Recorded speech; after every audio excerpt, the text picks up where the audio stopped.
ತೆಗೆದುಕೊಂಡ್ರಿ ಅಂತ ವಿಚಾರ. ಒಳ್ಳೆ ತೀರ್ಮಾನನೇ ತೆಗೆದುಕೊಂಡು ಅದೇ ನನ್ನ ಮಗನಿಗೆ ಮದುವೆ ಮಾಡಿ ಈ ಊರಿಂದಾನೇ ಕಳಿಸಿದ್ರಾಯ್ತು ಅಂತ ತಾನೇ. ಈಗಾಗಲೇ ಒಂದು ಹೆಣ್ಣಿನ ಬಾಳು ಹಾಳು ಮಾಡಿದ್ದು ಸಾಲದು ಅಂತ ಮದುವೆ ಮಾಡಿ ಮತ್ತೊಂದು ಹೆಣ್ಣಿನ ಬಾಳು ಹಾಳು ಮಾಡಿದ. ಮಾದೇವಿ, ನಿನ್ನ ಹತ್ರ ಒಂದು ಬಹಳ ದಿನಗಳಿಂದ ಮಾತು ಕೇಳ್ಬೇಕಂತ ಕಾಯ್ತೇನೆ. ಕೇಳ. ನಿನ್ನ ದೃಷ್ಟಿಯಲ್ಲಿ ನಾನು ಮತ್ತು ನಿನ್ನ ಮಗ.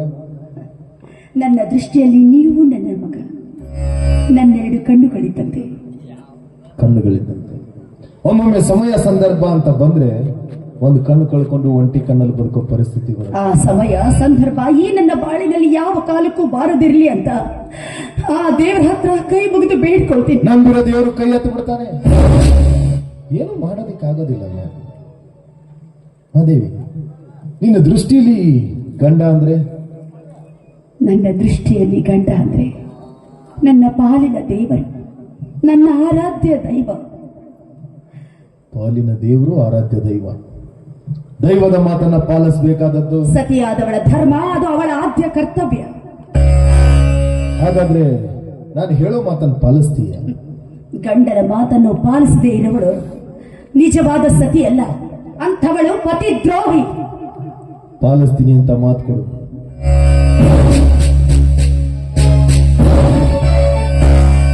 ಮಾತಿನ ಮರ್ಮವನ್ನರಿಯದೆ ವಚನ ಕೊಟ್ಟು ವಚನ ಭ್ರಷ್ಟಳಾಗುವುದಕ್ಕಿಂತ ಮಾತಿನ ಮರ್ಮ ಏನೆಂದು ತಿಳಿಯುವುದು ಒಳ್ಳೆಯದಲ್ಲ. ಪತಿಯ ದೈವ, ದೈವದ ಮಾತನ್ನ ಪಾಲಿಸಬೇಕಾದದ್ದು ಸತಿಯಾದವಳ ಧರ್ಮ ಅಂತ. ಇದೇ ನಾನಿನ ಧರ್ಮ. ನನ್ನ ತಂದೆ ತಾಯಿಗಳ ಮೇಲೆ ಆಣೆ ಮಾಡಿ ಹೇಳ್ತೀನಿ, ನಿಮ್ಮ ಮಾತು ಎಂಥದ್ದೇ ಇದ್ರು ಅದನ್ನ ನಡೆಸಿಕೊಡ್ತೀನಿ ಅಂತ ನಿಮ್ಮ ಪಾದ ಸಾಕ್ಷಿಯಾಗಿ ಹೇಳಿ.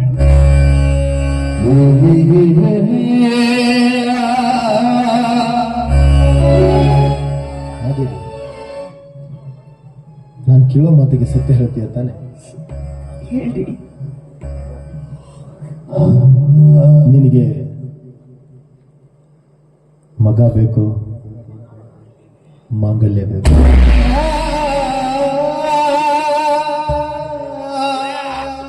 ನೀವೇ ರೀತಿ ಹೇಳಿದ್ರೆ ನಾನೇನು ಅಂತ ಉತ್ತರ ಕೊಡ್ರಿ. ನೀವು ನನ್ನ ಮಗ, ನನ್ನ ಎರಡು ಕಣ್ಣುಗಳಿದ್ದಂತೆ. ಈ ನನ್ನ ಎರಡು ಕಣ್ಣುಗಳಲ್ಲಿ ನಿನಗೆ ಯಾವ ಕಣ್ಣು ಬೇಕು ಅಂತ ಕೇಳಿದ್ರೆ ನಾನೇನಂತ ಉತ್ತರ ಕೊಡ್ಲಿ ರೀ? ನಾನೇನಂತ ಉತ್ತರ ಕೊಡ್ಲಿ? ನಿನ್ನಿಂದ ವಿವರಣೆ ಬೇಕಿಲ್ಲ, ಸರಿಯಾದ ಪ್ರಶ್ನೆಗೆ ಸರಿಯಾದ ಉತ್ತರ ಅಷ್ಟೇ. ಸರಿಯಾದ ಪ್ರಶ್ನೆಗೆ ಸರಿಯಾದ ಉತ್ತರ.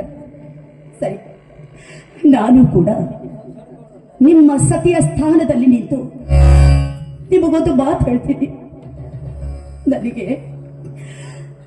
ನನಗೆ ಮಗ ಹೋದರೂ ಮಾಂಗಲ್ಯ ಬೇಕು. ಮಗ ಹೋದರೂ ಮಾಂಗಲ್ಯ ಬೇಕು. ಮಗ ಹೋದರೂ ಮಾಂಗಲ್ಯ ಬೇಕು.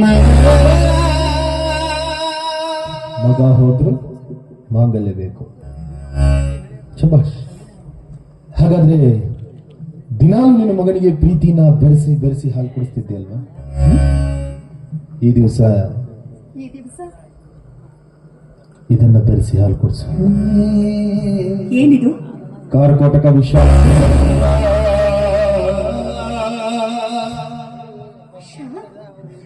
ಅದು ನಿಮ್ಮ ಕೈಯಲ್ಲಿ? ಅಂದ್ರೆ ಇಲ್ಲ, ನನ್ನ ಮಗನಿಗೆ ನಾನು ವಿಷ ಹಾಕೋದಿಲ್ಲ. ನನ್ನ ಮಗನಿಗೆ ನಾನು ವಿಷ ಹಾಕೋದಿಲ್ಲ. ಇದು ನನ್ನ ಕೈಯಿಂದ ಸಾಧ್ಯವಿಲ್ಲ. ಹೌದಲ್ವಾ? ಹೆತ್ತ ತಾಯಿ ತನ್ನ ಮಗನಿಗೆ ವಿಷ ಹಾಕೋದಿಕ್ಕಾಗಲ್ಲ. ಹಾಗಾದ್ರೆ ಕಟ್ಟಿಕೊಂಡಿರೋ ಗಂಡನಿಗಾದ್ರೂ ಹಾಕ್ಬೋದಲ್ಲ? ಆಯ್ಕೆ ನಿನಗೆ ಬಿಟ್ಟದ್ದು, ಒತ್ತಾಯ ಇಲ್ಲ. ನೀನೇ ನಿನ್ನ ಕೈಯಾರ ವಿಷಯನ ತೆಗೆದುಕೊಂಡು ಆ ಕಟ್ಕನ ಹೊಟ್ಟೆಗೆ ಹಾಕೋದಾದ್ರೆ ತೆಗೆದುಕೊಂಡು, ಇಲ್ಲ ನನ್ನ ಹತ್ರ ನೀನು. ಈ ಪ್ರಪಂಚದಲ್ಲಿ ಎಲ್ಲ ತಾಯಂದಿರು ತಮ್ಮ ಮಕ್ಕಳಿಗೆ ಪ್ರೀತಿ, ಪ್ರೇಮ, ವಾತ್ಸಲ್ಯವನ್ನು ನುಡಿಸಿ ಬೆಳೆಸ್ತಾಳೆ ವಿನಃ ಮಕ್ಕಳಿಗೆ ವಿಷ ಹಾಕೋ ತಾಯಂದಿರಿದ್ದಾರೆ ಇಂದಿನ ಈ ಪ್ರಪಂಚದ. ಗಂಡನಿಗಾದ್ರೂ ಹಾಕ್ಬೋದಲ್ಲ? ಎರಡರಲ್ಲಿ ಒಂದಂತೂ ಆಗ್ಲೇಬೇಕು. ಆಯ್ಕೆ ನಿನಗೆ ಬಿಟ್ಟದ್ದು.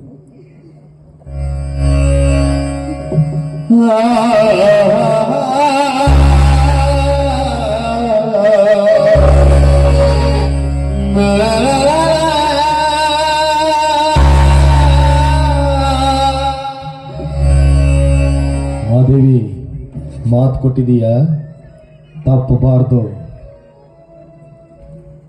ನಾನು ಮರಳಿ ಮನೆಗೆ ಬರೋದ್ರೊಳಗಾಗಿ ಆ ನಿನ್ನ ಕಟುಕ ಮಗ ಬದುಕಿರಬಾರ್ದು. ಒಂದ್ ವೇಳೆ ಬದುಕಿದ್ಯಾದ್ರೆ ಈ ನಿನ್ನ ಬೆಟ್ಟ ಬದುಕಿರೋದಿಲ್ಲ.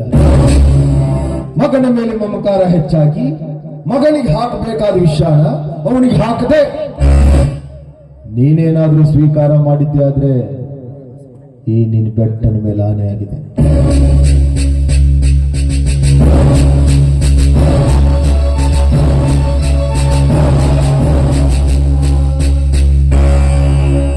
ದೂರ ಹೋದರು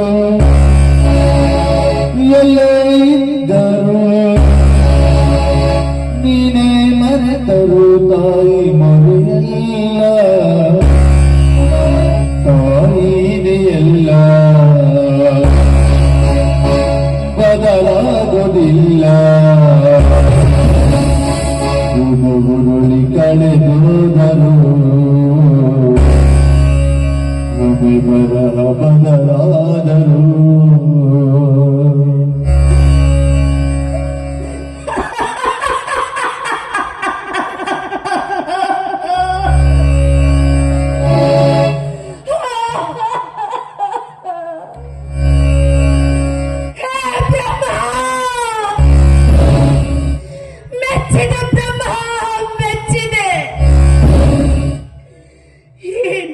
ಹಣೆ ಬರಹದ ಲಿಖಿತವನ್ನು ಮೆಚ್ಚಲೇಬೇಕು. ಅದಕ್ಕೆ ಬಲ್ಲವರು ಹೇಳೋದು, ಬ್ರಹ್ಮನ ಬರಹವನ್ನು ಬಲ್ಲವರು ಯಾರು ಎಂದು.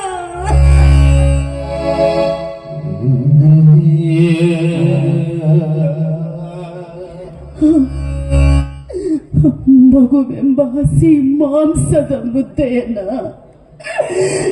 ನನ್ನ ಒಡಲಿಗೆ ಹಾಕಿದ ಅದನ್ನ ರಣಹದ್ದುಗಳ ಕಣ್ಣಿನಿಂದ ರಕ್ಷಿಸಿಕೋ ಎಂದು ನನಗೆ ಕಟ್ಟಪ್ಪಣೆಯಿಸಿದೆ.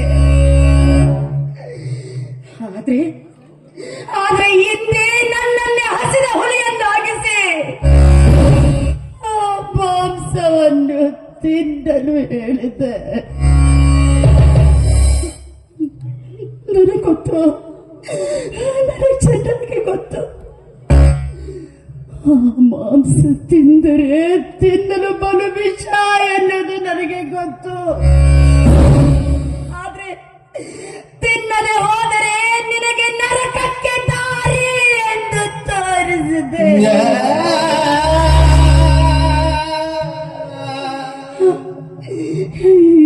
ಯಾವುದನ್ನು ಮಾಡಿ ಯಾವುದನ್ನು ಬಿಟ್ಟು ಪವಿತ್ರವಾದ ಭರತ ಭೂಮಿಯಲ್ಲಿ ಹುಟ್ಟಿ ಪಾಪದ ಕಿರೀಟ ಕಟ್ಟಿಕೊಳ್ಳಲೆ ಇಲ್ಲ. ನನ್ನ ಗಂಡ ಬದುಕಬೇಕು, ನನ್ನ ಗಂಡ ಬದುಕಬೇಕು. ನನ್ನ ಮಗನಿಗೆ ನಾ ವಿಷ ಹಾಕಲೇಬೇಕು. ಪದಗಳಿಗೂ ಸಿಗದ ಗುಣದವನು ಬರೆಯುವುದು ಹೀಗೋ ಇತಿಹಾಸ. ಗಂಗೆ ತುಂಗೆಗಿಂತ ಪಾವನಳು, ಹರಿಯೋ ನದಿಗಿಂತ ತಂಪಿಗಳು. ಬೆಳಗುಗೋ ಜನನಿ ಜೀವದ ಜೀವತಾಯಿ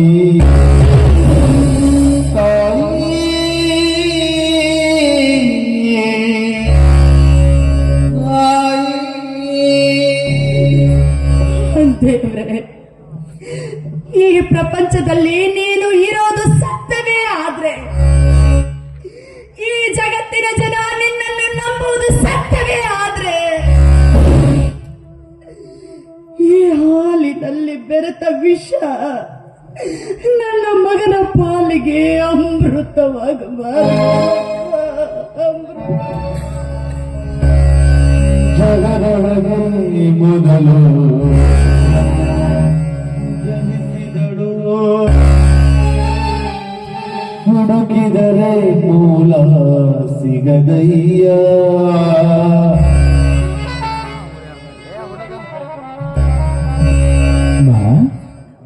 ಯಾಕಮ್ಮ ಕಣ್ಣೀರಾಗ್ತಾ ಇದೀಯಾ?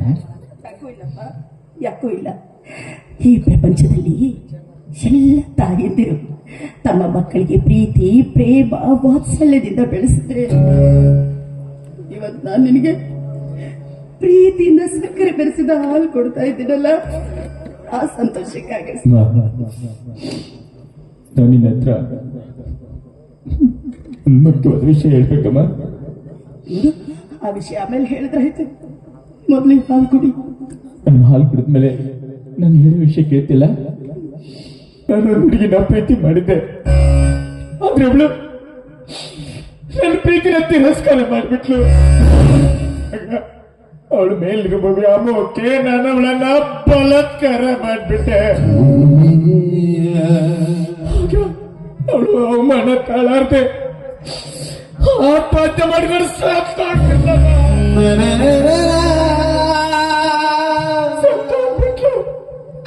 ಅವಳು ಬೇರೆ ಯಾರು ಅಲ್ಲಮ್ಮ, ನಮ್ಮ ಮನೆಯಲ್ಲಿ ಜೀತದಾಗಿ ದುಡಿತಾ ಇದ್ದಾರಲ್ಲ ರುದ್ರ,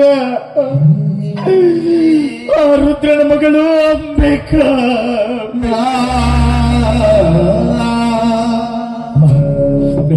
ಈ ವಿಷಯ ನನಗೂ ನಿನಗೂ ಬಿಟ್ರೆ ಯಾರಿಗೂ ಗೊತ್ತಿಲ್ಲಮ್ಮ, ಯಾರಿಗೂ ಗೊತ್ತಿಲ್ಲ, ಯಾರಿಗೂ ಗೊತ್ತಿಲ್ಲಮ್ಮ.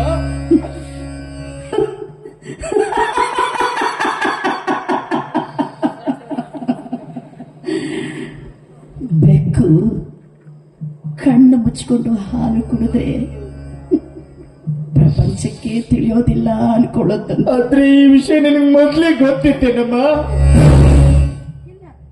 ಹೀಗೆ ತಾನೇ ನೀನೇ ನನಗೆ ಹೇಳ್ತಿಲ್ಲ.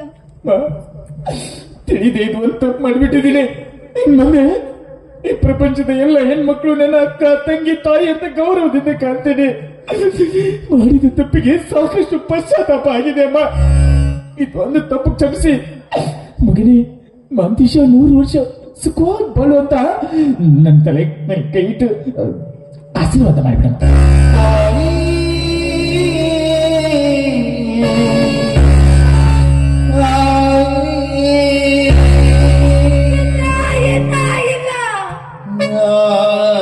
ನಿನಗೆ ಆಶೀರ್ವಾದ ಮಾಡೋ ಯೋಗ್ಯತೆ ಈ ನಿನ್ನ ತಾಯಿಯಲ್ಲಿ ಉಳಿದಿಲ್ಲ. ಯಾಕಂದ್ರೆ ಇಂದು ನಿನ್ನ ಮುಂದೆ ನಿನ್ನ ತಾಯಿಯಾಗಿ ನಿಂತಿಲ್ಲವೋ, ನಿನ್ನ ಪಾಲಿನ ಮೃತ್ಯು ದೇವತೆಯಾಗಿ ನಿಂತಿದ್ದೇನೆ. ಅಂದ್ರೆ ಈ ನಿನ್ನ ವಿಷಯ ನಿಮ್ಮ ತಂದೆಯವರಿಗೆ ತಿಳಿದು ನೀನು ಬದುಕಬಾರದು ಅಂತ ನೀರು ಕುಡಿದ ಹಾಲಿನಲ್ಲಿ ನನ್ನ ಕೈಯಾರಿದ್ದಾನೆ ವಿಷಮ. ಇಂದು ಈ ಹೆತ್ತವಳ ಹಾಲು ವಿಷವಾಯಿತು, ಈ ಹೆತ್ತವಳ ಹಾಲು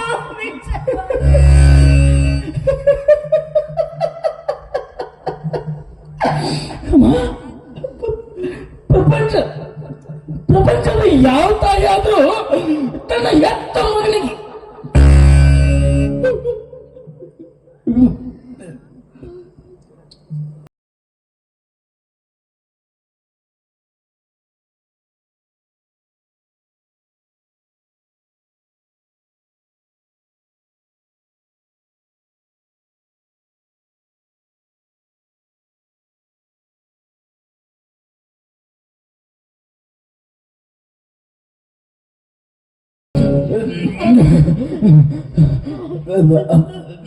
ಹೊಟ್ಟೆ ಉರಿತದಮ್ಮ. ಸ್ವಲ್ಪ ಕುಡಿಯೋದಕ್ಕೆ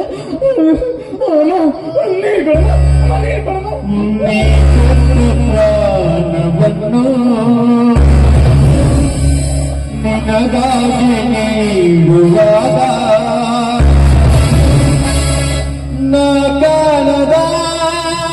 ಹೇ ಮಾದೇವಿ, ನಾನು ಮರಳಿ ಮನೆಗೆ ಬರೋದ್ರೊಳಗಾಗಿ ಆ ನಿನ್ನ ಕಟ್ಟುಕ ಮಗ ಬದುಕಿರಬಾರ್ದು.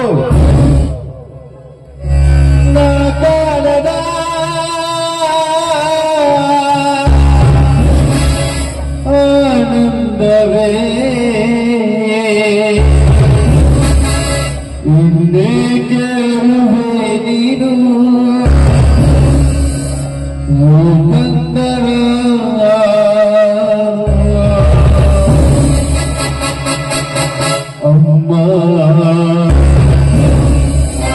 ಅಮ್ಮ ನಿನ್ನ ಪ್ರೇಮನಿ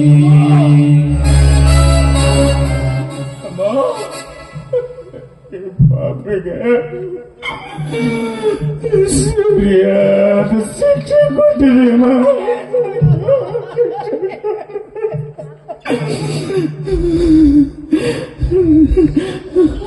ಸಾವು ಕೈ ಮಾಡಿ ಕರೀತೇನಮ್ಮ. ನಾನು ಹೋಗ್ತೀನಮ್ಮ. ಹೋಗೋ ಮುಂಚೆ ಒಂದೇ ಒಂದ್ಸಾರಿ ಮಗು ಮಾಂತಿ ಜಾತ ಅಪ್ಕೋತಿಯಮ್ಮ. ಕೂಸು ಮಲಗಿರಲಿ ಅಲ್ಲಿ ಮುಂದಿನದು ದೇವರ ಚಿತ್ತ. ತಡೆಯಲಾರದು ಯಾಕೆ ನೋಡತಿ ಮತ್ತ ಇತ್ತ ಸಂಸಾರ ಸಾಗರದಾಗ ಲೆಕ್ಕವಿರದಷ್ಟು ದುಃಖದ ಬಂಡಿ. ನಾ ಬಲ್ಲೆ ನನಗೆ ಗೊತ್ತಿಲ್ಲದಿದ್ದರೂ ಎಲ್ಲಿ ಆಚೆಯ ದಂಡಿ.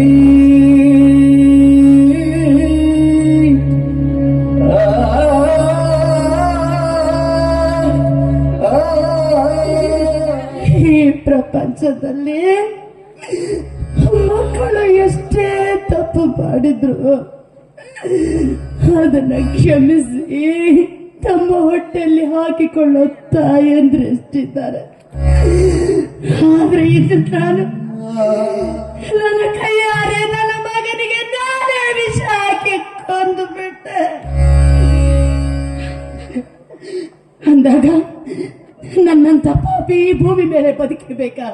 ಇಲ್ಲ, ನನ್ನ ತವಳು ಈ ಭೂಮಿಯ ಮೇಲೆ ಬದುಕಿರಬಾರ್ದು. ಮಲಗಿರುವ ಕೂಸು ಮಲಗಿರಲಿ ಮುಂದಿನದು ದೇವರ ಚಿತ್ತ. ತಡೆಯಲಾರದು ಯಾಕೆ ನೋಡತಿ ಮತ್ತೆ ನೀರಿಂದ ಸಂಸಾರ ಸಾಗರದಾಗ ಲೆಕ್ಕ ಇರದಷ್ಟು ದುಃಖದ ಬಂಡಿ.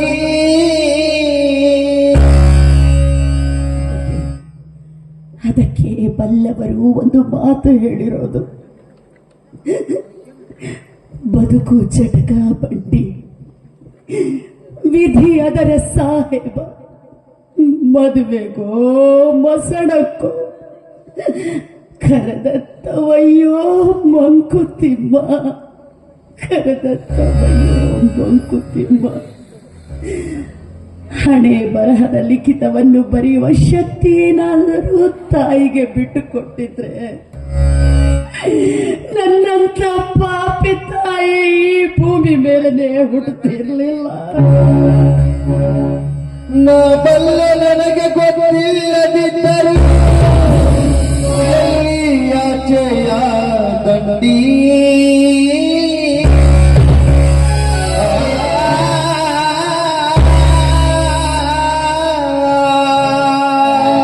ಕೂಸು ಮಲಗಿರಲಿ ಅಲ್ಲಿ ಮುಂದಿನದು ದೇವರ ಚಿತ್ತ.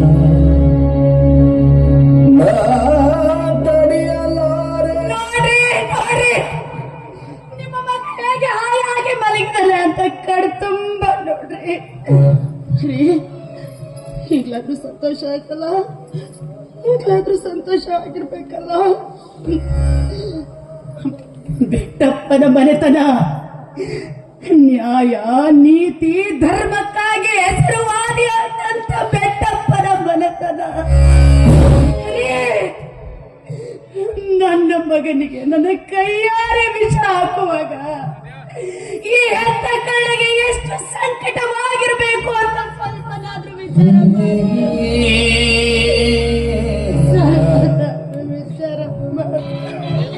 ಮೆಚ್ಚಿದೆ ಮಹಾದೇವಿ, ಮೆಚ್ಚಿದೆ. ನಿನ್ನಂತವಳನ್ನ ನನ್ನ ಸತಿಯಾಗಿ ಪಡೆಯೋದಕ್ಕೆ ನಾನು 7 ಜನ್ಮದ ಪುಣ್ಯ ಮಾಡಿದ್ದೆ ಕಣೆ. ನಿಮ್ಮಂಥವರು ನನ್ನ ಪತಿಯಾಗಿ ಬಂದದಕ್ಕೆ ನಾನು ಪುಣ್ಯ ಮಾಡಿದ್ದೀನಿ ರೀ. ಪ್ರತಿಯೊಂದು ಜನ್ಮದಲ್ಲೂ ನೀವೇ ನನ್ನ ಗಂಡನಾಗಿ ಬರಬೇಕು ಅಂತ ದೇವರ ಹತ್ರ ಬೇಡ್ಕೊಳ್ತೀನಿ. ನಿಮ್ಮ ಕೈ ಹಿಡಿದು ಈ ಮನೆಗೆ ನಡೆಯಲಿಕ್ಕೆ ಬರುವಾಗ ಕಾರ್ಯೇಶು ದಾಸಿ, ಕರುಣೇಶು ಮಂತ್ರಿ, ಭೋಜೇಶು ಮಾತಾ, ರೂಪೇಶು ಲಕ್ಷ್ಮಿ, ಶಯನೇಶು ರಂಭ, ಕ್ಷಮಯಾ ಧರಿತ್ರಿ ಅಂತ ಸುಖದಲ್ಲಾಗಲಿ ದುಃಖದಲ್ಲಾಗಲಿ ಕರ್ಮದಲ್ಲಾಗಲಿ ನಿಮ್ಮ ಜೊತೆ ಕೊನೆಯವರೆಗೂ ಇರ್ತೀನಿ ಅಂತ ಸಪ್ತಪದಿ ತುಳಿದ ನಾನು ಇಂದು ನಿಮ್ಮನ್ನು ಒಂಟಿಯಾಗಿ ಮಾಡಿ ಬಹಳ ದೂರ ಹೋಗ್ತಾ ಇದ್ದೆ. ಹಾಗೆಲ್ಲ ಮಾತಾಡ್ಬೇಡ ಕಣೆ.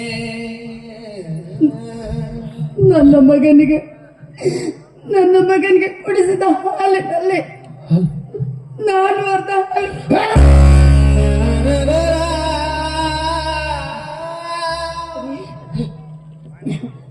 ನನ್ನದು ಪುಟ್ಟ ಆಸೆಯನ್ನು ನೆರವೇರಿಸಿಕೊಡ್ತೀರಾ?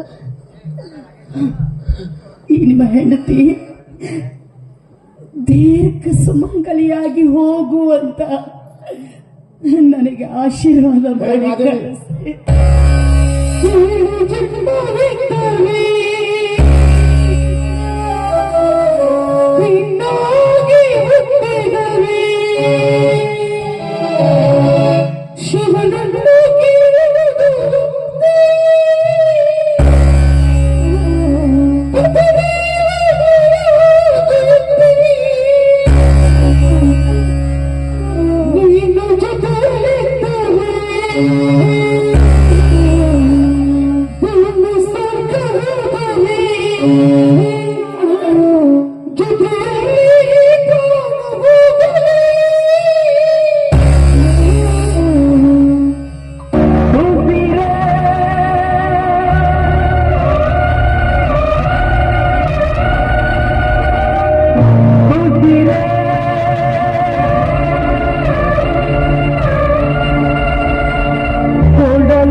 ಜೀವ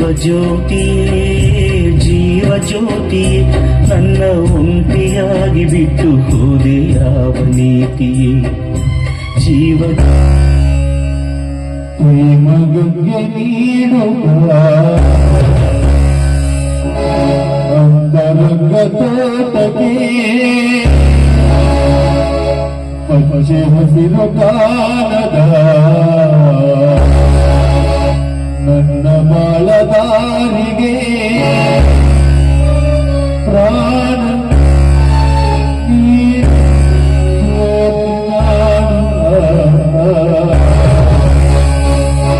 ಮಲ್ಲೆ ನಿನ್ನ ಮಾತು ಕೇಳದ ಕಿವಿಗೆ ಇಂಪಿಲ್ಲ ನೀರುಂಡ ಮನಸ್ಸಿಗೂ ಯಾಕೋ ಸುಖದ ತಪ್ಪಿಲ್ಲ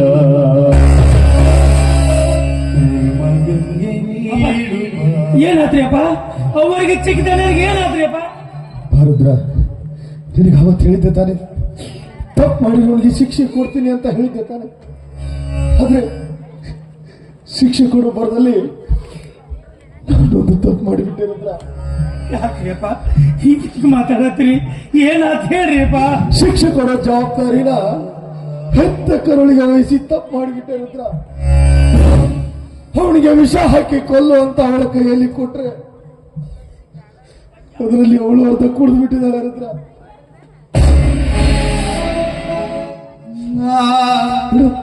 ಅವನು ತಪ್ಪು ಮಾಡ್ದ, ಅವನು ಸತ್ತೋದ. ಈಗ ನಾನು ತಪ್ಪು ಮಾಡಿಬಿಟ್ಟೆ ರುದ್ರ. ಮಹಾದೇವಿಗೆ ಏನು ಗೊತ್ತಿಲ್ಲ ಕಣ. ದಿನಾಲು ಅಮ್ಮವ್ರಿ ಅಂತ ಕೂಗ್ತಿದ್ಯಲ್ಲೋ, ಒಂದೇ ಒಂದ್ಸಲ ಕೂಗೋರ ಹತ್ರ.